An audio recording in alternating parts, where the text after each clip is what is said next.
2082 साल भदौको महिना त्यही दिनलाई सम्झी अझै मनमा शान्ति छैन। स्कुलको पोसाकसँगै निस्केका थिए बरै अकालैमा ज्यान खाइदियौ फर्के नानी घरै।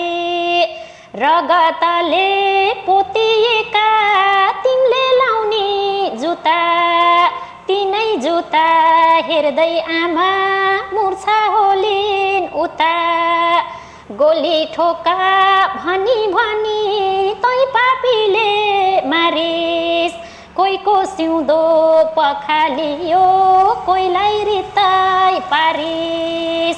छाती पिटी रुन्छिनामा कता जाम के गरौँ पानी भन्न नपाई ढले हाम्रा मुनाहरू।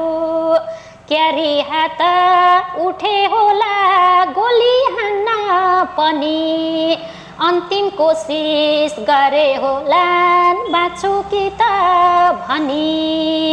रित्यायौनी आज एउटा आमा बाको काख तिनका आँसु लाग्छन् एक दिन यति बुझिराख। सधैँ पीडा सम्झेर रुनीलाई के को माया सन्तान नहुनीलाई के को माया सन्तान नहुनीलाई।